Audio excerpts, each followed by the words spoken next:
Agent Albatross here again with the Cypher Unlimited crew. We have our usual suspects of AD or Alpha Dean. We have Spigs18 or Anthony. And Dean, what are we doing here today? Hey, well, you know what? We decided that we were going to dive into the Cypher System pools and talk about them in relation to other games and stuff like that, and what's really pertinent about them. So, it's one of those nights that we're going to do. I guess you could consider this an editorial, or I don't know. Just we're gonna kick the Willy Bobo about Cypher System. And Yeah, we're gonna break it down. I'm kind of amazed that we never actually had this discussion before in all our videos. So when Dean suggested we do this video, I was actually like, we haven't done this before, but shit, we never did do this before. But we're gonna break down ability stats, ability pool in the Cypher system, and what exactly does it mean. Hopefully, we could also break down ability scores from other systems and see how they compare. But ever since like the early world of gaming, everything has been represented with a statistical measure, an ability score. It represents the character's either physical, their mental abilities, and Cypher kind of has a different approach and concept to the way stats are divided into three different pools.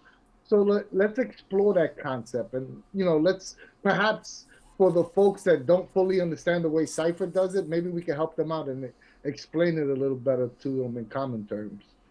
Yeah, definitely makes a lot So of sense. I guess the first thing we'll do is like what is an ability score and ability? What's the difference between ability scores and an ability stat pool? So in order for us to do that, I guess we should define them. So maybe Al, let's do with the traditional method of dealing with stats. The D20 method. So Al, could you define what that is? So What yeah, an ability score is? most commonly in most role-playing games, most namely D&D, you have ability scores. The definition of that is an ability score or attribute is a piece of data or statistic that describes to what extent a fictional character in a role-playing game possesses a specific nature, an inborn characteristic common to all characters in the game. That piece of data is usually an abstract number or, in some cases, a set of dice. Some game use different terms to refer to an attribute such as statistic, primary characteristic, or ability. Yeah, well, and that's pretty straightforward. When I heard the dice, I was like, oh, okay, they're talking about fate or old oh, or old World of Darkness games, oh yeah. Also, what's Fantasy Flight fantasy uses a flight, dice pool exactly. instead as well. And just so everybody knows, I pulled that definition right off of Wikipedia today. Because I wanted something general to try to encompass everything. Um, Um, I was gonna say we have two versions of the Cypher stat pool definition. One by Dean, which I think is actually a better version, and then we have the book version. So Dean, you want to give us the ability pools or the ability stats from Cypher? Like, how will you define that? Yeah, so I wrote this up because, like I said, I wasn't satisfied with the what it trying to encompass the idea. So in most RPG systems, non-trivial actions are often require a dice roll. Cipher systems no different. In cipher system games, you have a statistical rating based in three attribute pools that encompass the physical and mental nature of your character. These numerical values are what you draw from to perform actions throughout the game. These pools can also be damaged, which has which has other game effects also. That's my definition. We're going to get into the pools though. Awesome.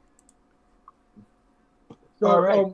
we also have the book definition. I'll read that. I got that from Cypher Core Rulebook Revised, page 14, and it's pretty short and sweet. But it says every player character has three defining um, characteristics. I'm sorry, I can't speak English today, which are typically called statistics or stats. These stats are might, speed, and intellect. They are broad categories that cover many different but related aspects of a character. I think the key point in this sentence that a lot of people fail to see is the word broad. Like I'll say first and foremost is that like other systems, it's more well defined, it's more linear. Cipher system has more of a broad approach. And we'll get to that when we start breaking down each individual stat pool. But I think that a lot of people fail to see the broad when they read that sentence. And just to piggyback off that idea a little bit before we start diving into defining, what each pool is. Um, me as a GM, I mean, and a Cypher System kind of encourages this with how loose the stuff is, the rules and whatnot. I like to let players, like, if they can argue for a skill or an action to be coming from one pool besides from another pool, I usually let it fly. Like, for instance, climbing a wall, like a rocky wall. You can hear an argument for using the might pool. You can hear an argument for using the speed pool. It really depends on the character at hand and how the player presents how they're climbing the wall. At least in my opinion. Well, that's a really good point to make. So just let me, caveat or jump on the bandwagon to further, define that idea. Again, Cypher System does something a little different than other games because it does allow for that type of conversation to happen. Whereas in other games, Wait, hold on. Before we go down that rabbit hole, let's define what the three stat pools are because then it's a lot easier. Yes. I just wanted the one random aside before we went into that. I didn't mean to start a Dean random aside. You opened the door for the first Dean rant of the day. That's not your fault, Dean. That's all Al. That's it is all not. on Al. 100%.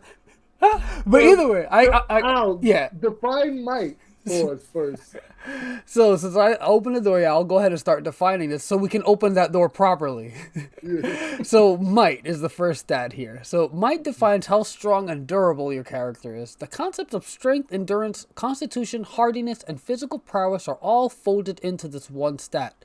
Might isn't relative to size. Instead, it's an absolute measurement. An elephant has more might than the mightiest tiger, which has more might than the mightiest rat, which has more might than the mightiest spider. Might governs action from forcing doors open to walking for days without food to resisting disease. It's also the primary means of determining how much damage a character can sustain in a dangerous situation. Physical characters, tough characters, and characters interested in fighting should focus on might. Pretty well broken down. And yeah, it's just like what we were saying in the first, in the Cypher System definition of what the ability scores are or ability stats.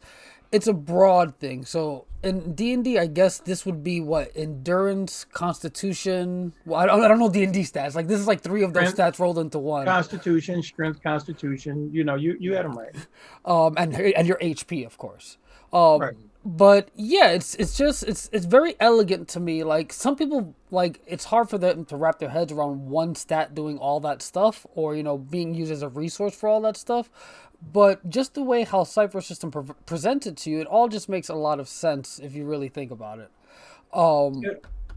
Yeah. It was kind of what I was trying to get to earlier, what you just made a point of, and that's the broadness versus the other games, where they say might is an absolute measurement, and in the sense that they're referring to about one type of creature being stronger than the other, it is purely it. But it is also more abstract because if you have a high might score, does not necessarily mean you are bulky or you are necessarily super strong. You could just be a person who interprets that as a lot of endurance, or you could be interpreted as a person who has a very high constitution. It's just up to your conceptualization of the character, which is not even.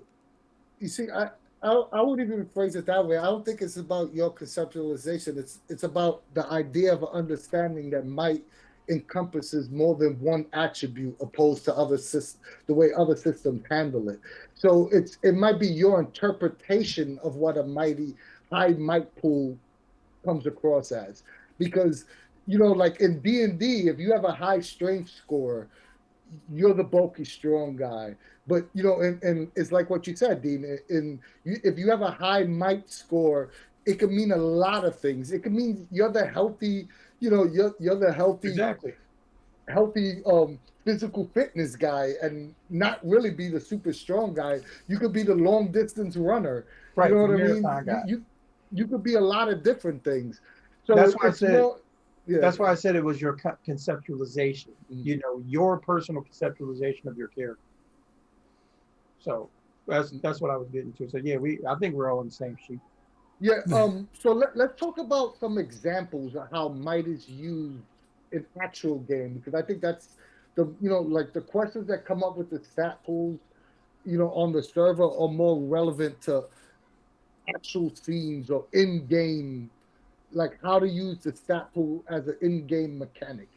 So let's try to come up with some actual ways in which one uses the might pool, Well, in the actual setting, Numenera, Strange, whatever you're I mean, playing. so one of the easiest ones. I'll start off because I'm Mm, again I'm not the best at this, but one of the easiest and like most straightforward one is like you see it a lot in like D&D jokes or whatever. The barbarian tries to break down the door. That would definitely be a might action trying to break down the door. So you see mm, how much yeah. damage you can apply or whatever, and yeah, it's definitely not a speed or intellect based thing. You're just trying to brute force this door down. Very And it, Yeah. straightforward and example. Mm. A couple of things I could think up off the bat. Delaware wrote he wrote use the might pull the bunk.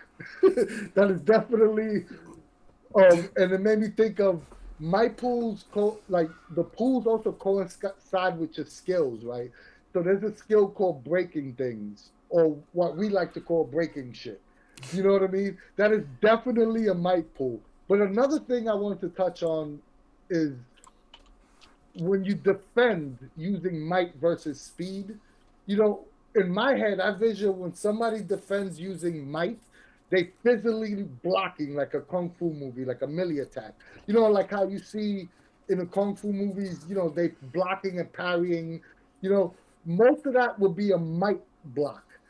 Uh, uh, a, also see, a speed parry is actually physically moving your body out the way. also So that's see. the same action in game, utilizing two different skills to represent. Well, that's what I was going to say. Like with Mike, you can even look at it even more so that it's just the big guy absorbing the damage. It's like you hit me, so what? You know, um, it's also when you're looking at those dynamics, it's also being able to look at might as again how healthy you are. Did you just ingest some bad food? Can you digest it, or can you not get nauseous, and can you withstand the noxious gas that's coming at you? All those types of things, give you the Yeah, use just of might. yeah, just don't bypass that, Dean. That's a perfect example. Your constitution also is inside your might pool. So starvation, lack of water, not sleeping, all those stuff would fall under might in the cipher system. So like what you said, surviving noxious gas. Those are all different aspects of actual gameplay that gets affected by the might pool. And let's not forget also the big one, how the design philosophy of ciphers differs, because those pools also represent how you end up taking damage. Everybody looks at it as hit points, but in a lot of respects, it's not like hit points, because a pool has to be depleted for you to actually fall down the damage track. This is like your typical, you know, using up your resources. And I think it's kind of perfectly thought out when you look at it, because Cypher's cinematic in nature. So Cypher, is supposed to be like the movie. So when you watch a movie, you know, just typical, movie with Arnold Schwarzenegger. You know, in the beginning of the movie, he's Billy Badass tough guy. He's taking all the damage. But by the end of the movie, he's limping. Or barely walking or whatever, because he's taking damage to all of his might pool, his speed pool. And now he's just functioning on pure willpower alone. He's got nothing left but his intellect. So those concepts kind of, when you put yourself in that mindset. Yeah, we'll definitely touch on that because I think it's later on once we define the three pools, we're gonna get into effort and edge, and that's gonna actually define when someone usually asks me like they try to compare it to hit points. I would say it's sort of your hit points if you took all your pools together, not just might. It can represent some form of hit point, but it's actually more than that, and we'll definitely touch on that. But Jason just wrote, "Do when in doubt about what pool of events an event affects, do you lean on might because it's the first pool depleted?" That's actually a really good question. I could jump in on that. I would. I'll go next. No, I would just say definitely not. It's what you call it. It really depends on what's happening, and I usually just go with whatever makes most theatrical or cinematic sense. Like again, if they're trying to withstand a mental attack from someone or psionics or something, it just wouldn't make any sense to go for might. Or I guess I'm trying to think of like what would be like what's an example of something in doubt. Okay, so like my example earlier, like when someone's trying to climb a wall, they can either go with speed or might. It depends on the character at hand and how they're describing how they're approaching the event that affects them. Even in that respect, though, I could even say they can go with intellect if they were getting ready to climb a wall because the person might be very intellectual and they want to map out the best handholds, because they're going to go about it that way. They're using their intellect. It's when you make a good argument. As far as being in doubt, I'll give you an example of where I had to kind of flex it a little bit, Jason. And that was one time that we had the characters being deluged with sound and lights. I made it affect their intellect pool for confusion, for the sake of confusion, as opposed to affecting their might pool. It affected their intellect pool first.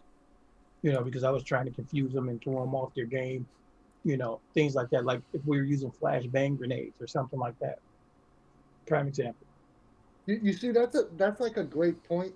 Because you just made me think of something too. Cypher is very GM dependent on deciding what pools to go on, to pull from, because we might view the same scene differently, and it's okay. Nobody's actually right or wrong in that matter. Exactly. I think that the confusion lies in I need a codified rule here when me and Dean could view something entirely differently, and both of us be correct according to the knowledge that we have of the actual event. Yep. I will say this just to answer Jason's point is yes and no. No, in the fact that I usually think out what pool I'm going to pull from, but I will admit this: the assumption is if I say take some points and don't state where it's from, that it's coming out of might because it's the first pool, Right. and usually most damage comes out of might first. So most people would assume if you say, "Hey, take 2 points of damage," that it's coming out of your might pool. That's definitely the assumption there because I think even when you talk about taking damage in the book, like the rules is written say it goes down it goes down might, then speed, then intellect. As far as available pools, if you're just taking straight damage. So yeah, as far as damage goes, yeah, that's absolutely the right assumption. And then if something goes from another pool, then you specify like, hey, you just ate some poison, take 3 intellect damage, or whatever. Right. But yeah, definitely a good point about like the assumption of saying, hey, take 3 damage or take 3 points of damage or whatever. Might definitely is the go-to for that damagey talk. And I could be wrong here, and if I am, just correct me. But I believe, like in most bestiaries, the majority of the creatures usually deplete from your might pool first. I wouldn't say that because they do have, well, yeah, most monsters you would say that, but I would say that, but they do have some unique creatures that do other type of damage. Oh yeah, no, absolutely. And I that's why I tend to when I do a game, I tend to always have at least one baddie that doesn't attack your might pool. Like I really love the concept of attacking intellect because it throws characters off. Because usually, for one, let's keep it real. A lot of players go in the game with a low intellect pool, especially people that try to min max. A And power game Cypher. They make those characters with the 6 or 7 intellect pool, and it's just funny seeing their face when you like go take 6 from your intellect pool. You're like, what? yeah, you make a really good point, and that's something else that I think, if we're if you're really looking at it, is that, oh, Delarian just said it. You can also skip the pools completely. and hit the Yeah. damage track depending on what it is you're out there, what you're throwing at people, and so on and so forth.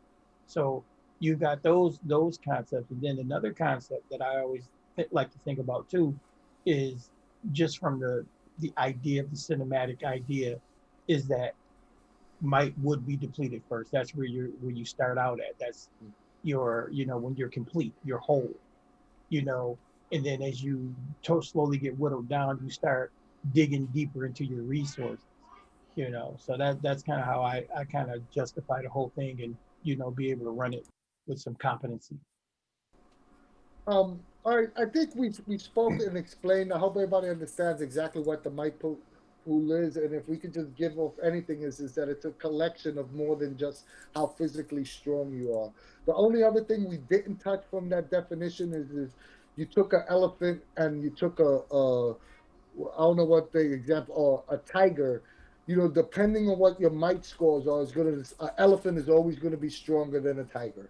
So, but let's move on to speed, right? Because I think speed is another category that um, mix and matches well with the might pool, especially in combat. There's a lot of combat forms, a lot of ways of attacking opposing creatures that could either be speed or might, depending on how a character defines the way they're attacking. So And the way they defend.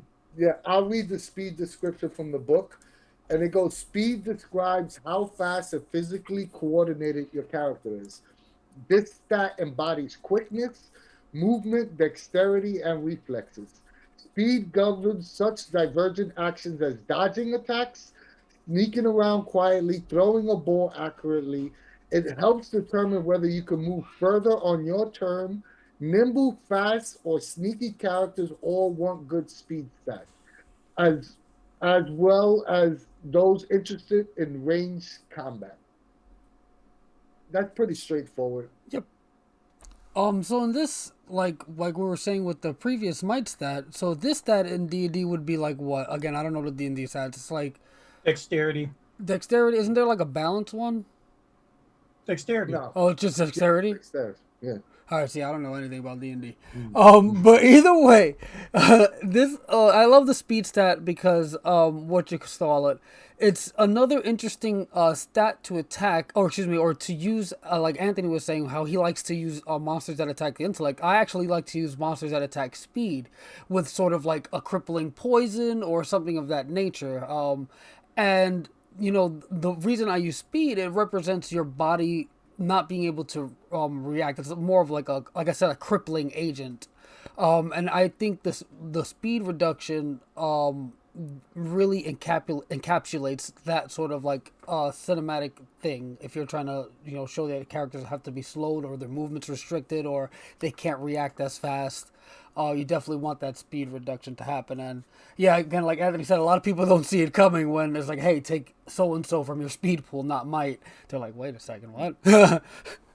And there's something that we should have put in here, when we were talking about the statistics here for Cypher System, because there is two more things that go along that kind of encapsulate it are edge and effort. They are kind of important to the whole. Indeed, if you read the show notes, it's on the bottom of the show notes. Well, I know you put it there, but I'm saying we didn't talk about it early on. I know it's in there, dude. I'm saying we didn't talk about it early, because those affect these ideas too, at least when I'm running a game. Because if a character has, an edge in one of these particular abilities, then I'd have a tendency to give them, a bonus or, a easement if they are actually defending, in those areas, depending on what it is. If it's like something big, like Al was saying, if I'm attacking their speed pool or so on and so forth, characters that have edge in it will basically be able to roll normally where, other people will be hindered if you don't have, you know, expertise in that particular stat. That's just something that I do. One of these things in this definition that I notice that's not in here, which comes up a lot in actual gameplay, is vehicle driving, manipulation, horse riding, Mm-hmm. uh, starship piloting, period. That's all a speed stat. Matter of fact, I think that's one of the most commonly used speed stats. It, Is handling handling vehicles. right, and that's kind of funny because again, that's one of those things that I'll twerk out depending on what it is. Because like spacecraft, sometimes I might say if especially dealing like with a capital ship or something, I might let them get away with using intellect for mental dexterity, to manipulate this big ship, as Not for opposed. nothing. That's actually a perfect scene to to define how all three stat rolls could be used. You in a starship, right? You maneuvering through a meteor storm, right?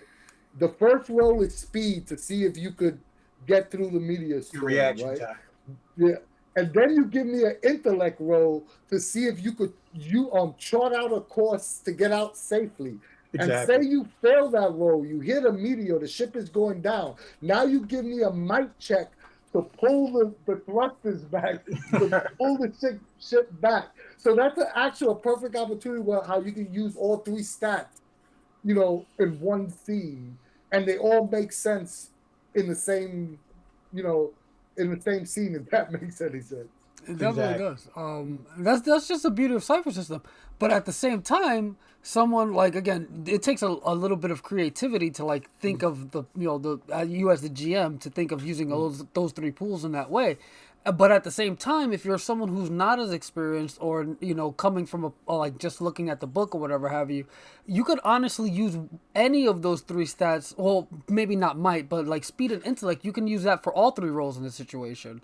Like it just works out. Like it just like you can say, hey, I'm a speedy type of pilot. Like I can react to things properly or quickly. And then the flip side, intellect was like, I'm very smart. I know when or excuse me, like exactly what thruster. Okay, I don't know the jargon of driving a Perfect. spaceship. Perfect. But no, actually, a perfect example of that. If you really wanted to, kind of put this into context in a movie, for you younger people, if you haven't seen it, go watch Top Gun. For you old dogs like myself and Anthony, you'll be able to understand exactly where I'm going. If you talk about an intellect pilot, the original intellect pilot in Top Gun was Iceman. Iceman was the smart. He was calculator. He did everything by the book. He was by the numbers. Maverick, on the other hand, was your typical I'm going to fly by the seat of my pants. He was all about his reaction time, about that innate natural talent that he had. And then of course both they always had those scenes where the ship is going down and they got to pull back on the stick and they got to make their might rolls in order. So these all are practical applications to within game terms, where you can take a visual and see it in action as far as what they're trying to represent or what we're trying to represent as far as the game is concerned. And it's not to say that Maverick wasn't smart, nor is it to say that Ice was a slow reactionary type person. It's just saying that where their strengths was, I would have said Iceman would have had a edge in intellect and Maverick would have had an edge in speed. Dean, you brought up a great point when you also I just take in mind we're going to define what each of these stat pools abilities stats are, but as a player you got to play to the strengths as your character. So Mm-hmm. when you describing things, push the GM to allow you to roll in stats that you're good at. So Right. like like the perfect example is you use what Dean just said. He has an intellect pilot.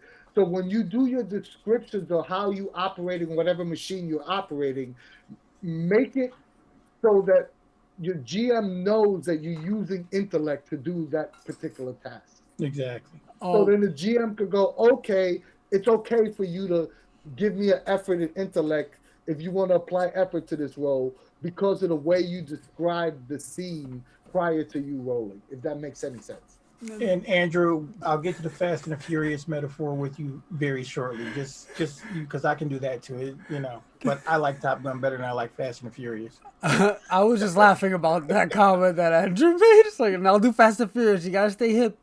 for the new generation. But that what you're saying is exactly what I meant earlier when I was talking about that wall scenario. It's really depending on the player and their character and how they're describing they're doing it. That can help you determine which pool they should be using to perform said action. It's just such a again Dean or Dean mentioned it a bunch earlier that the system's meant to be cinematic, and the fact that you as the player have this agency to kind of like say, hey, my character can do this in this certain way because of story reasons or character reasons.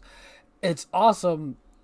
It just opens up so much cinematically for the player because they're not. I mean, at least this is my mindset as a player. You're not locked in this hard codified like I call it the Bible mindset of D&D. Like you're not looking at the book like, hey, can I do this as per the book, or I can explore within to find out if my character can do this. Again, if that makes sense. I think a lot of it is a disconnect. I know, especially like if I'm running with new players and they say, "Hey, I want to do this." My first response is usually, "Okay, how are you doing it? Could you describe to me what you're doing? Because that's going to dictate what role I'm gonna ask you to make. Because Exactly. sometimes you could describe something so perfect that I might not even ask you to roll. You know what I mean? Because the way you described it made sense, or it might drop the difficulty of the role because of the way it was described. You Well, know what I mean? So, for a little bit of a cross reference example, and again, I've never played Fate or anything, but in Fate, if you can correct me if I'm wrong, you're trying to look for advantages within your scene, right? Like I forget what Fate calls it, like, but advantages. in Cypher System, it's your assets. So when you go really into detail about how your character is doing something, you're without saying the word asset, adding assets to what you're doing. Again, depending on how you're describing it, maybe you're using your surroundings, something you learned earlier, or something of that nature. You're not really saying the word asset, but the GM is saying, "Hey, he's throwing assets in there," or at least, excuse me, that's how at least Anthony was describing it, and how I usually go about it when someone is describing what they're doing, because they're just again subconsciously throwing assets in there but not calling them that because just how Cypher is. Like, and again, Fate calls it advantages or whatever. It's just the more you describe, the easier it is for the GM to decide how much, what role you should make, or if you should even roll. Because again, you might describe it so well, you dropped it so low that you don't even have to roll anymore. You know, like part of the problem is, and this is just my personal opinion, but part of the problem is that people that are not used to playing a narrative style, a game is like a cinematic, a narrative style game, right? They don't want the consequences of saying something that's going to allow the GM to complicate matters further. But in Cypher System or in Fate or in the more narrative style games, those don't the GM doesn't necessarily look at it as a way I'm going to complicate the matter. I'm going to make the narrative more interesting. So Right. when you have players that come from other systems like that, they don't want to give the GM extra shit to fuck them over with. If Well, that see, makes any sense. and But in that's why Cypher System, you have to build on that narrative. I always talk about the paradigm shift because sitting at the table, with like I said, my first two Cypher games, Numenera games, were disastrous because I came to the table thinking I'm playing a, another role playing game with the same kind of quantifiable ideas and looking to min max and all that, and it just didn't work. In a minute, I realized, I was coming at it from another standpoint. It really opened the door. So, and I think that's a good segue into me going into the term defining intellect. What you guys think? Yeah, I was just about And to say that. I was like, we're getting way sidetracked here. you're muted. You're You're muted, muted. Anthony. You're Anthony, muted, Anthony. we You're cannot, muted, we can't Anthony. hear you. We Hold can't on, hear nothing you said. I was muted because I was literally typing in our private chat. Hey Dean, go to intellect. Well, so as far as intellect is concerned, this determines how smart, knowledgeable, likable your is. It includes wisdom, charisma, education, and reasoning, wit, willpower, charm, so on and so forth. Intellect governs solving puzzles, remembering facts, telling convincing lies, using mental abilities and powers. Um, Characters interested in communicating effectively, being learned scholars or wielding supernatural powers should stress their intellect stat. Um, Uh, I can piggyback off that right away, like Anthony did with one of the other stats. I've already forgotten which. Something this fails to mention at length is technology, like tech-based characters. That's a huge thing for intellect-based characters, like especially in Numenera, especially in any like sci-fi setting, cyberpunk, whatever have you. Intellect can also be for a very tech-savvy character. mhm. Right. And for those of you who are D&D or D20, this is basically intelligence, wisdom, and charisma pushed into one. Yeah. And Oh, the thing about intellect, again, what I love about Cypher System is it allows you to flip the narrative on its ear, because sometimes you might want to play you might want to play the intellectual character, but you want him to be a little bit fighty. So you took maybe some combat flavor, but you want to be able to apply your intellect because that's your biggest pool. That's where you got an edge at. You know, you could always say, "Listen, I'm going to give up." That early on action, or I'm willing to dump some points into it because I want to study my opponent. I want to be the type of person that is a counter puncher.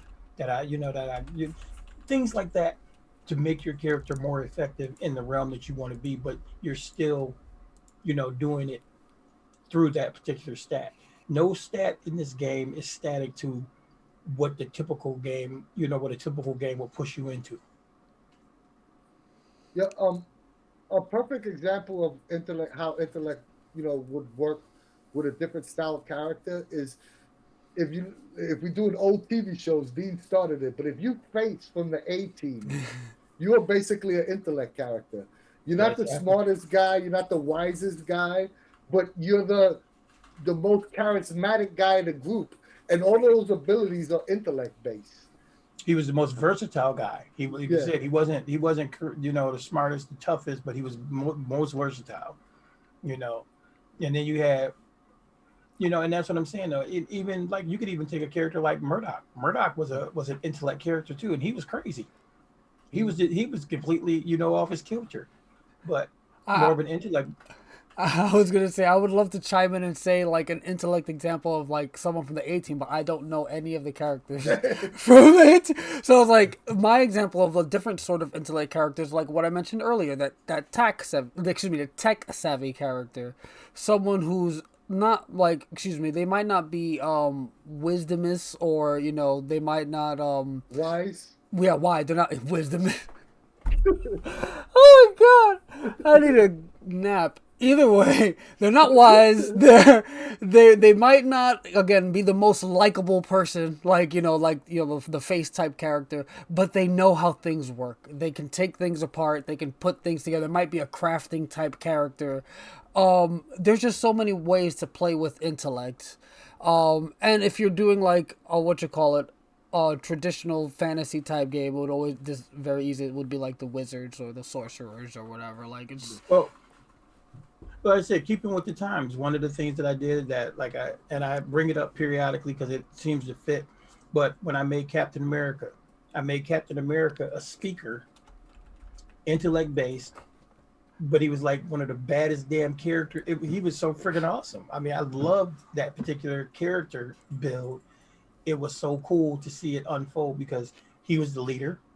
So he had, he did a lot of inspiration. He did a lot of, tactical things on the board. All of that kind of stuff all came from his intellect, but never took away from the fact that what he still could hurl his shield, and I tied that into it because Captain America does quadrant geometry in his head. If anybody knows the character, him and Cyclops do literally, quadrant geometry calculations in their head, to, bounce his shield. Cyclops bounces you know, uh, his ruby beams out his eyes. So this kind of stuff all comes into play with using an intellect character to do combat related things. All right, so we basically broke down what the intellect stat ability is, right? But let's talk about practical gameplay with intellect, because I think this one confuses a lot of people on the server. So I want to ask you in two different forms. Give me some examples like I did with the other two about the intellect stat in actual gameplay? And how do you explain intellect damage? Because this seems to be like a sticking point for a lot of people on the server for some reason. I can Like they can't explain away how someone takes intellect damage. basically I take into intellect damage, stress, confusion, exhaustion, those things where you're not thinking clearly. So anything that will, think about it. Slight concussion can be considered intellect damage. You know, um, you know, when you get a blow to the head and you're confused, temporary memory loss, any of those type things, I'll use those to define my uh, intellect damage, as well as how it affects a person's willpower. Are they traumatized? So on and so forth. I mean, it's a very broad spectrum. You just got to get used to verbalizing it.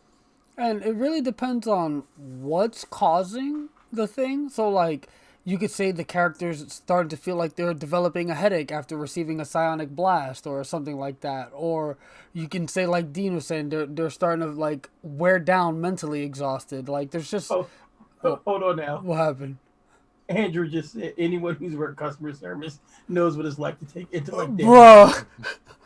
He is so right. Yo, I work at. I'm not gonna go super into detail, but I work at CVS in Arizona, where I'm not like we're one of Poor the man. worst states as far as certain things go. I don't want to be too specific, and the amount of psychic damage I take at work, just from seeing people walk around, is astounding. Brian brought up social damage. I've used that before in some of my comedy games, and people always get shocked by it. I'm gonna bring up a story at like Gen Con 2 years ago. I forgot what game it was that was running, but there was a game. I forgot which game it was I was running, but I was running MCG games, and I had someone throw a gas grenade, and I made him take 4 points of intellect damage, and the somebody that was playing there, wanted to argue the fact that they were taking intellect damage, and I was like, "You're disoriented, and like you can't see, you can't breathe, you know." And I feel at this moment it's interesting to have you take intellect damage, you know, and I thought I was well within my rights to state that. I can't believe Well, someone argued. anybody who's ever been in the military and been through a gas chamber, anybody Anybody who's who's ever ever anybody anybody who's who's ever ever been been through hit boot by, camp but I'm saying knows. anybody who's ever been hit with CS gas, what they call tear gas in the real world, you will understand that is true and utter. Not only that's intellect damage and might damage, all rolled to one Yeah, because it's traumatizing. I swear to God. that's what I said. If you ever been through boot camp, you wouldn't be arguing with me. There's mental damage all throughout boot camp. I Oh just Yeah, man. so I just thought I'd mention that. Of course, Oh. I won the argument though, because I was a GM. Oh yeah, Brian and I. You make a good point too. Information overload Oh. can definitely be. If you've been to college, you know about Mhm. mental damage. Especially at finals times and going through midterms and all of that.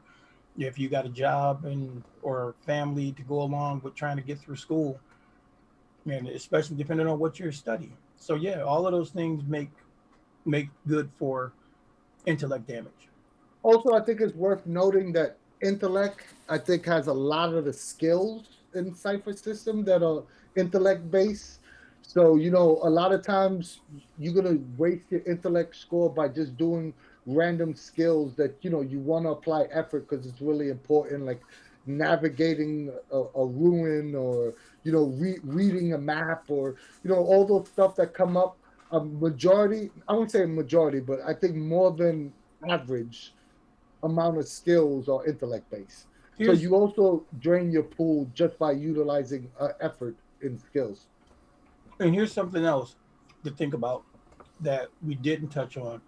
Because Cypher System doesn't come to the game with a comprehensive list of skills. People don't understand when training and specialization put you a leg up. Doesn't mean that you Normally, can't attempt something. right, but you can attempt anything, unless you have a hindrance in it, an inability. You can still try You it. just make it. You're just making a straight roll. You're just making a straight roll versus a difficulty. So that's one of the cool parts about it not being a quantifiable list of skills. You Yeah, know, but you see, it. Don't get me wrong. I'm a big fan of having a vague list of skills. I've grown to love and accept it all at the same time. But someone coming from other systems, that is part of the difficult wrapping your head around the skill system, absolutely. is because you don't have a set list.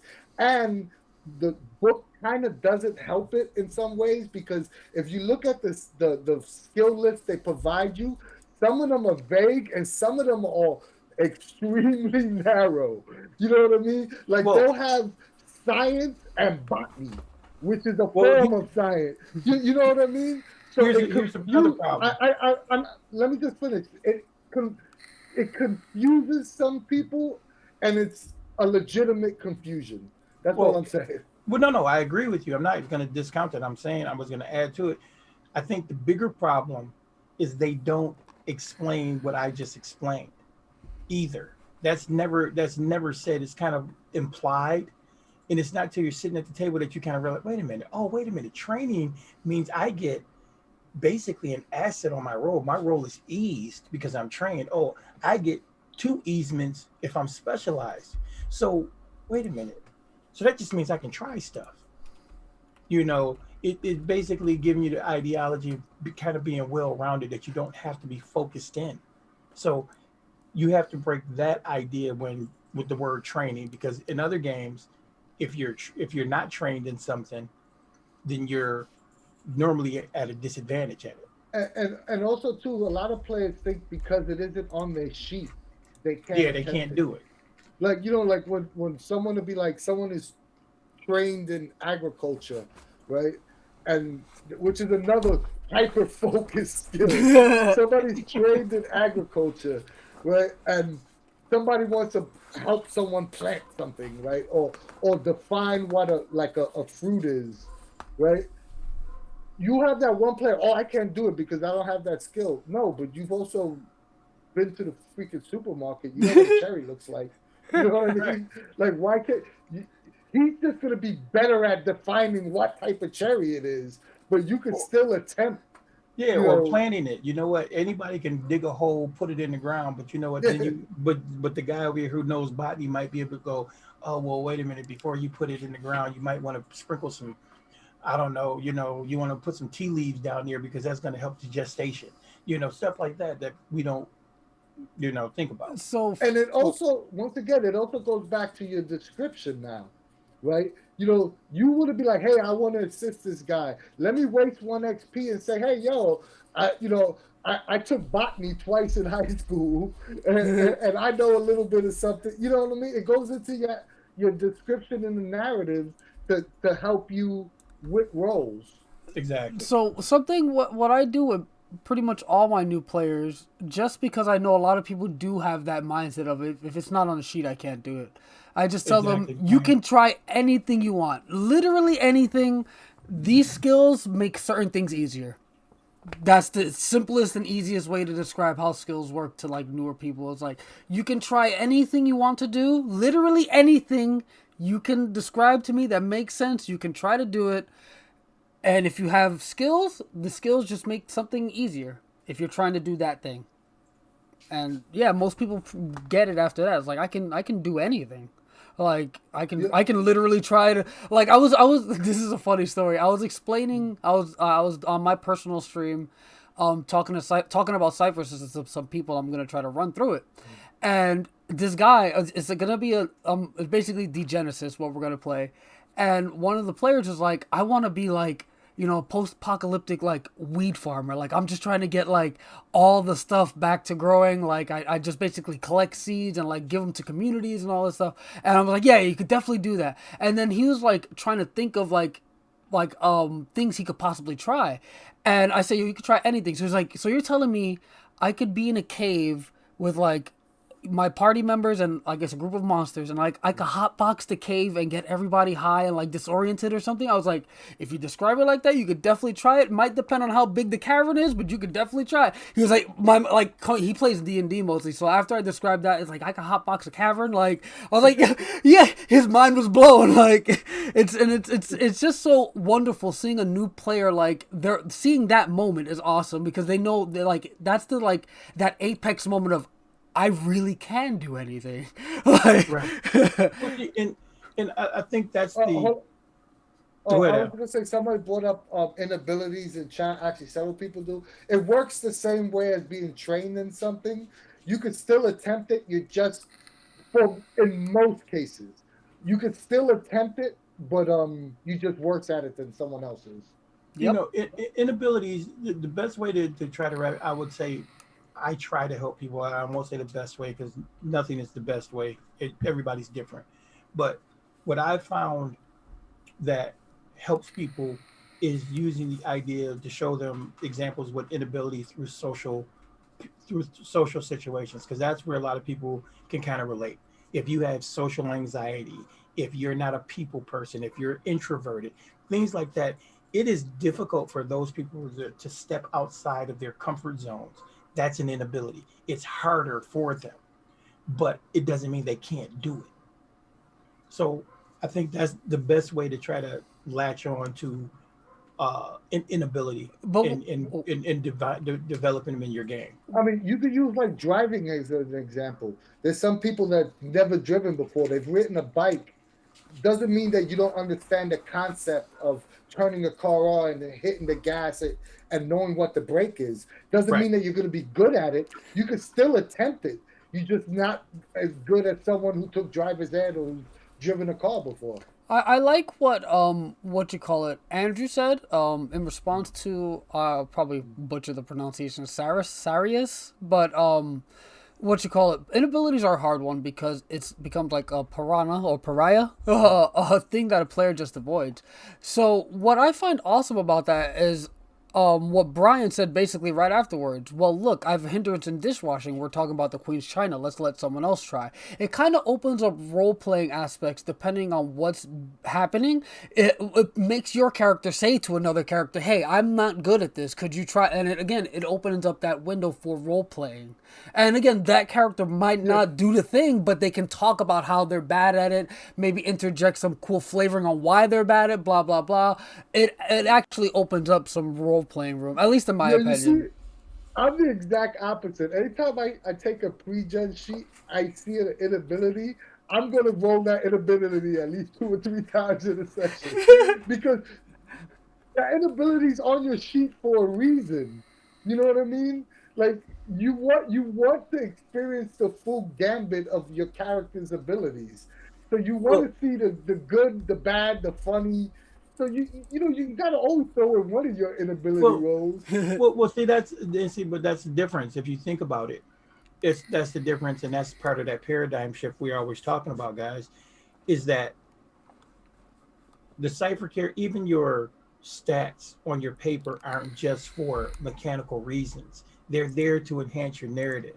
They're for you to lean into your narrative. So, like Anthony likes to do it, like Al was saying, that could, uh, spark a role playing moment between people, you know. Whereas, having an inability on your sheet is not there for you to avoid it because it's not always about the mechanical aspect. It's about the narrative. It's about the story we're telling. So, inabilities are fun. You know, they're a blast depending on which one you get. uh, um, what you call it? Andrew also brought up another great point that characters don't necessarily know that those are their inabilities. So you Right. as a player shouldn't be looking at your character sheet like, hey, my guy doesn't like, he's not good at talking to women or he's not good at social interactions. He might think, hey, the ladies love me. The ladies love you Cool Steve. Yeah, You know, that's you brought actually that up. You brought that up. It's funny. I was playing with my son and some friends about 2 weeks ago, and literally that was my son's whole thing. He had an inability with women. He thought he was a stone cold ladies man, but he was a total flub at it. And every chance he got, he was trying to talk to every female that came in because in his mind, you know, he was the dude, but he had a complete inability in that department, which was great. I really like Uh, that concept of what Andrew and what Anthony were saying. Like, you don't know you're bad at it. That's actually a super fun concept that I might actually play with, where I'll give characters, I'll let them know beforehand, obviously. You all are bad at something, but you don't know what. And just on my own personal notes, I have what their actual inability is, and they just have to either figure it out or, like, they can still play how they feel like it because they don't know they're actually bad at that thing. And I think that that's a fun concept. Like, I can see how it could be, like, kind of messed up out from a player's perspective, but again, you would make sure everyone's on board with that concept before actually going through with it. Well, you see, I and don't even think you have to, because to I be just think honest, no, I just think it's fun personally. That's yeah, all.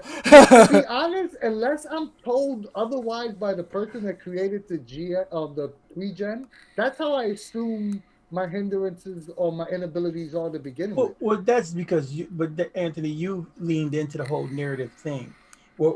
I'm think I'm just coming from the standpoint, and I think Al's talking about people who've never Avoid it. embraced the Yeah, narrative. they You know, avoid and those and hindrances. anytime somebody sees a negative on their sheet coming from games like Dungeons and Dragons and so on and so forth, you see anything negative, you automatically want to stay away from that. That's going to affect where gameplay in a negative fashion. Whereas when we're talking about a narrative, we're talking about the fact that when you look at this character sheet, you kind of maybe look at the character sheet holistically. Don't look at it as just a series of stats and abilities. Look at it as the character. This is your true script, if you will. All right, now that we've exhausted all three pools, right? Now we could go. I mean, we exhausted all three aspects of your pool. Dean, could you define what exactly is a pool and effort and edge, since you wanted to talk about it earlier? Well, Give us okay. the So, like I said, we defined the pools earlier, but effort and edge represent your raw innate ability. Um, Edge represents knowing how to use what you have.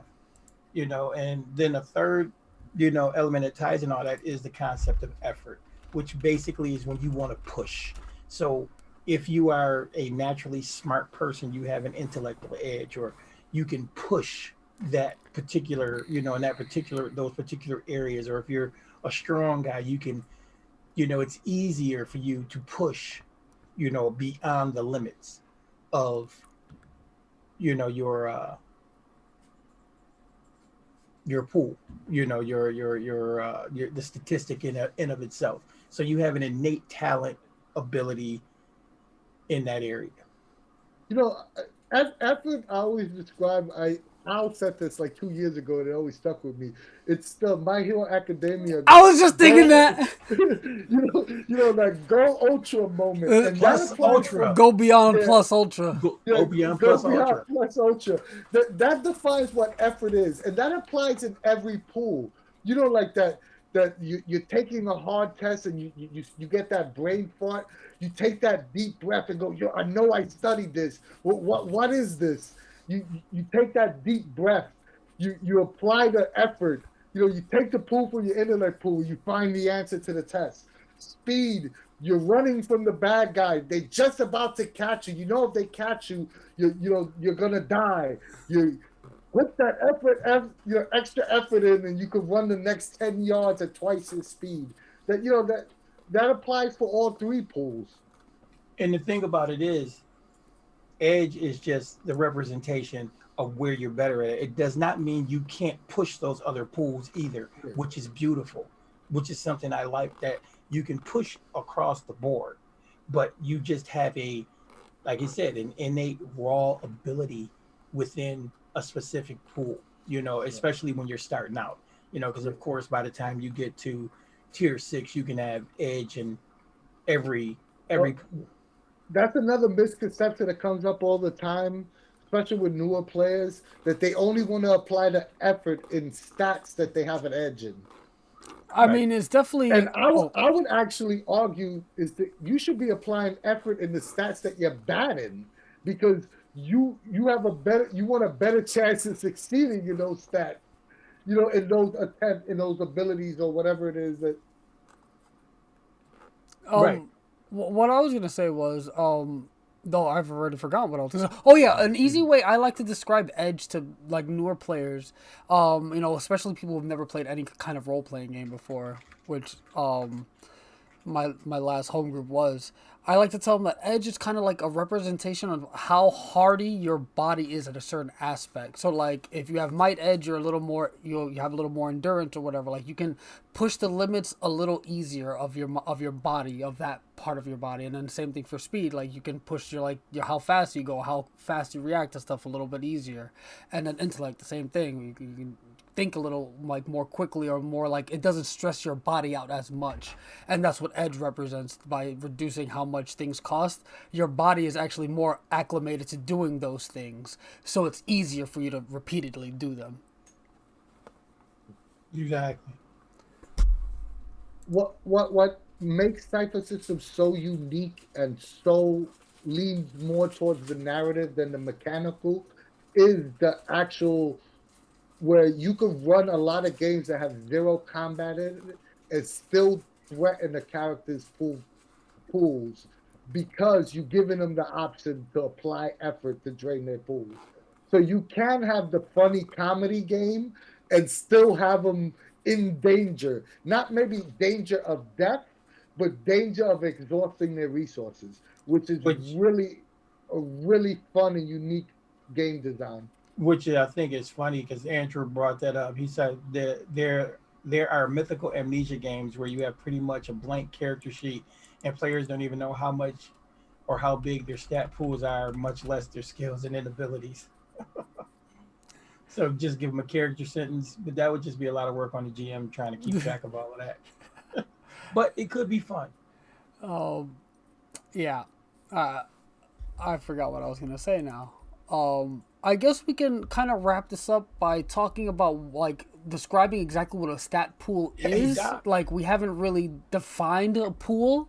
A lot of people, again, people more specifically who come from D&D kind of get a little mixed up here because they're not used to that number or whatever, your stats changing. Like they're not used to like using it as a resource, which is literally what it is in Cypher System. They're just used to it being a hard number that stays the same or goes up if they're going up levels, or it might go down if they're getting debuffed or something. But Cypher System, they're actually pools. And what exactly is a pool? Like this is something we should definitely know. Like you want to read the definition for us? That's what I was leading up to. It kind of helps put things into perspective, how you would manage doing certain things with your character, like how you manage. Either way, let me just read the definition. So, pool. Your pool is the most basic measurement of a stat. Comparing the pools of two creatures will give you a general sense of which creature is superior in that stat. For example, a character who has a might pool of 16 is stronger in a basic sense than a character who has a might pool of 12.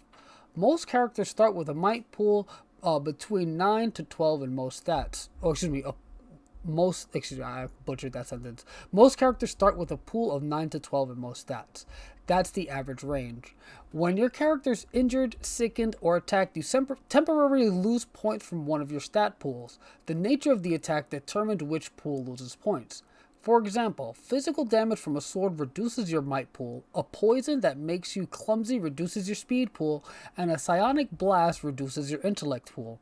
You can also spend pools from one of your stat points to decrease the task difficulty, effort.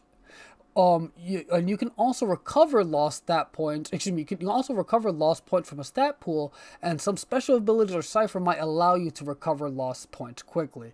So essentially, that just referring to like healing potions or ciphers or whatever, and also your recovery rolls. It's pretty straightforward. The way I like to describe it to people like who are new, this is kind of like a little muddled, as like if you're trying to like just talk to someone about it. So what I like to tell people when I'm talking about the pools and whatnot, it's how hard you can push your body in certain respects. So like again, most people come from the mindset of D&D, or if they're playing a game like this, is like, hey, my health is this or whatever. And again, it's like what we said earlier. Essentially, I tell them your HP is essentially these three pools together, and then it goes in this order: might, speed, intellect. And then I tell them like the way to really visualize what's going on with your like pools and what it means. It's again how hard you can push your body in certain respects. Just as an example, I usually say, hey, you're trying to push down a big stone or whatever, and it takes this much might or whatever. If you keep trying to do it, or you might hurt yourself if you fail. And again, if your might gets too low, you might not be able to push it over anymore because you're starting to get tired. And again, then and not just pushing a rock, but just maybe like pushing a rock and then doing something else physical, blah blah blah. If you keep using the same stat, your body's just going to get tired in that regards. And the same thing goes for speed and intellect. If you keep running a lot, your speed is going to go down. You won't be able to run as fast. If you're trying to outwit your opponent or trying to be charismatic or something, and keep on trying it without refilling your pools, eventually you're going to be worn out mentally. Like you won't be able to have that mental fortitude to put on like that face, so to speak, if you're the charismatic character. Or if you're like the tech savvy character, you're too tired or too you've pushed yourself too hard to really realize or figure out what piece goes where. And again, it's people really, like, not from reading it but from hearing, like, hey, it's more about like your body's endurance. I feel like that's when it really clicks for most people, how the pools work as a resource instead of like being just a set number like in D&D that affects things that you do. Yeah. I, I think that both systems have advantages and disadvantages. One of the major advantages to a resource management system is you often not caught by surprise, because since the player is the one that's basically controlling how much damage the character is taking, how much effort and they're wasting, doing their own abilities. You have more control on the overall health of your character. On a statistical system, when you have a flat number, you're more at the whim of the GM. You know what I mean?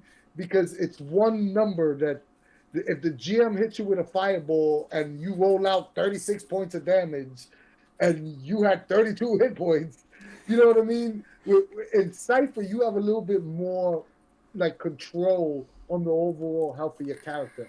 But Well, with that said, like, what are the major differences in the two play styles as we start approaching the end of this video? And what are some of the pros and cons of both a narrative resource system or a statistical system? well, statistical systems, the way I see them is you're not as in control as a detriment. You're not as a control in control of your character's destiny as you are with a narrative game. So, and what I'm saying is, if you have a 16 strength and you have a +2 for damage, you know, and it is what it is, and your ability to hit a character is based on your level and so on and so forth. You're at the whim of that static idea. Whereas with a narrative system, much like Cypher, especially with Cypher, you know what? I say the difficulty is a level 5, so that means you need a 15 or better on a die. But guess what?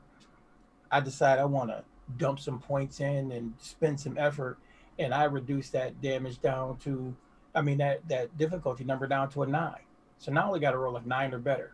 But I also want to add some extra damage to it, so I still got some effort left over. I can plug in some effort and, bam, increase the damage as well. So I have narrative control in that respect, to add that to the ideology of what's going on. And I think that's the positive to the negative, for a statistical versus negative. Now, vice versa, in a narrative game, you're not depleting, your physical resources like that. The only resource you're really worried about is that hit point value or that damage track and how it operates. So you have the advantage there, because depending on what happens, if you have a GM who want to run you guys through a gauntlet, you know you may not necessarily be able to recover enough points to be ready, to perform at optimum conditions, because he's putting you through the grinder. Whereas, and you can do the same thing in D&D, of course, but it's a little bit harder to do it that way. It works the other way as well, though. Yeah. Because in a statistical hard-coded system, right? if you have an 18 or 20 in strength, you could attempt to outrageous strong things and never worry that you're going to get less strong. But in Right. a narrative resource management system, you could have that 20 in strength, apply effort twice, and go, hey, you know what? I got to hold off. I can't do my Herculean task now because Right. I applied effort or I took damage.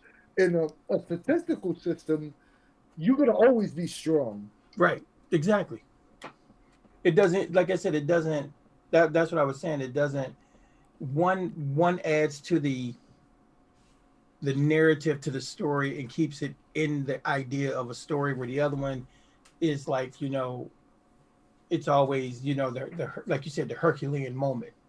So both have their advantages, and it really truly, I think it boils down to the GM and how they handle those things too. Because you do have some GMs that'll go, you're under 50 hit points, 50% of your hit points, so now you're at disadvantage on all your strength checks. You know, so those are how they do that. They do those things mechanically in a game like D&D, or those, whereas here it's built into the narrative itself. You know something? I didn't really think about this, but hearing you talk, I think those moments, those like major moments in D20 systems are implied that they're going to happen, right? Because the way it's hard coded, your abilities are, like the strong guy is going to do strong things, the smart guy is going to do smart things, the fast, sneaky guy is going to do fast, sneaky things. In Cypher System and games like Fate, they have to be manufactured by the Right. players and the GM using resources provided to you, right? Mm-hmm. So it isn't. I think that the impact of the scenes in the moment are more impactful, for saying the same word twice, to the overall table because resources were spent to accomplish those tasks. If that makes Well, any sense. it In makes D20 games, it's expected that it's going to happen. here's the thing, Anthony. What you said just is the mouthful. It's like I said, it's the one thing that would frustrate me. My big thing with the Vancy and Magic system was one of the biggest things that drove me crazy was that, okay, you know what, you guys went out, you fought the massive battle with the, ancient red dragon and the lich, and you guys were badasses and you won. Everybody went to bed, slept 8 hours, and now they get up the next day and they're peak. They're back to normal. Dun, dun, dun. That drove me crazy. Whereas with Cypher System, you can actually imply the idea, okay, listen, we just had a harrowing battle. Okay, yeah, we slept 8 hours. We got up tomorrow. We're better, but we're not peak. It's going to take some time for me to get back to, and that's the stuff that you see in novelizations. That's what you see in some movies, like, after Gandalf fought the Balrog, when he first came back, he was not, he's like, hey, that was tough. I mean, that's another perfect example because even let's talk about, we didn't really even talk about this, but since we're talking about pools, let's talk about recovery roles, right? Like in hard in like what you said in D&D or in like I hate hopping on one system because it's not even, but just let's say statistical, mechanically inclined game systems, right? You use your abilities, you recoup them, right? And in Cypher System, yeah, a first level character starts off more, I wouldn't say, Competent. yeah, more competent than a regular first level character in D&D or Pathfinder, whatever game you choose to play. But the recovery rolls, the instant 10 minutes, 1 hour, a 10 full hour. day, a 10 hour, full day, you know, there's only so much you could do and you also got to take into account that everything you're doing in the game is utilizing your pools. So it's utilizing how many abilities you could do, it's how much damage you could take. So yeah, you're more competent, but you're more squishy. That's what Well, it cracks me up when people say, "Oh, you can't die in Cypher." Then my answer is always like, "Your players are playing the game wrong." right. Well, even better than that, think of it this way. If you really want to break it down statistically and you think about it, every character starts out with 1d6 plus 1 recovery. They get 4 recovery rolls in a single day. That's 28 points. You start with 28 points, but you get bonus 6 points. Plus, you get bonus points from any descriptors, from certain descriptors, and so on and so forth. So, technically, once you use all, if you roll the best you could possibly roll, you still would not be back to your maximum pools if they were depleted, in a single 24-hour period. Your pools would not be back to their maximums. And that's something that I really dig. I like the fact that it's not, you know, I'm one and done. I get up and just, I'm back. I like the idea that it adds to the narrative, that story idea. Hey, I'm not fully recovered. I'm a little bit tired, or Uh, we got Doc on, other Doc in the game. In our Kung Fu game, we had 2 fight scenes, and at the end of the game, all your guys were down to like 2 or 3 points in the pool. yes, Half of you were impaired. You know yes. what I mean? And it was great. And I enjoyed every minute of it. It added so greatly to the narrative, Hmm. you know, and I dig that. And that's, You know what it is? and just out there real quick, everybody, so everybody knows I do have a magic supplement coming out, and that is in there. That recovery stuff is in there. So there, it's coming in about 5 more days. Nice. I think we exhausted pools. What do you say, guys? I Yeah, I think mean, I so. think we've hit the nail on the head for this one. This was All a lot right. of fun. I really enjoyed this conversation. Made me, spark a lot of ideas in my head that I wouldn't Well, have normally thought about. and that's the beautiful thing about Cypher System. That's that thing that I keep trying to tell people. I've had a couple of people make statements on the server before, and it wasn't being mean when I said, when they said they were Cypher System experts. You know, I've been playing the game since it came out, and I'm still discovering. I'm still learning. And I love playing with other people. I love other GMs because people teach me things. They tell me visualize something else, and that's the beautiful nuanced nature of Cypher System, and that's the nuanced nature of its pools, resource management, ideology. So, you know, you guys got anything else? No, I Um, think we're no, good. I was just gonna say, if you like Cypher System, Cypher Unlimited, you like what we do, you know, give us a follow on Twitch or visit our YouTube channel and like, share, and subscribe our videos there. We also have a Kofi set up that you can give us a little donation. Once, like we always say, our videos will always be free, but it helps us out with little things like Zoom course and getting mics and stuff set up. So we really appreciate it. But once again, you don't have to do any of that, or visit our online store and pick up this cool Cypher Unlimited swag. We got all sorts of things: books, t-shirts, hats, coats, phone cases, condoms, whatever This you is whatever you want. We got them. Go visit the Cypher Unlimited store. And I just want to say I love you guys. And today was a difficult day. Um, Anybody that's American knows that today isn't probably our proudest moment. And we had discussed before the show whether or not we were going to go live, and I really needed to have this distraction and to talk about something other than stupidity going on in the world. And I just want to say thank you guys for joining us, because you really made our day. You really took us away from the problems of the world, and we just want to say thank you. And like Absolutely. always, we love you guys. Absolutely. And I'm glad. Thanks a lot, Andrew, for what you said too. Andrew said we need to keep doing these. Listening to us all gives him ideas, makes him a better GM. Well, us doing this makes us better GMs too. And you guys coming out talking to us in the evenings, on these Wednesday nights makes it all worthwhile because it gives us ideas. And if anybody out there has any show ideas, something they want us to discuss or go over, feel free to leave it in the comments or hit us up on uh, our Discord or on Facebook or wherever or YouTube. Just let us know because we're always willing. We love to do these things. We love to talk Cipher System, and we want to cipherize the world. And Please join our YouTube channel if you haven't already. We really trying to get to 1,000 subs. We really appreciate it. Even if you hate us, join the YouTube channel to tell us how you fucking hate us so much. So, but be sure you subscribe to tell us, because if not, we won't read the comments. Yeah, we'll ignore you. Oh boy. And yeah, just for me, again, thank you guys so much for coming by to listen to us talk. The video will be up on YouTube tomorrow. I know someone mentioned earlier they had to dip out, but it'll be up on YouTube tomorrow.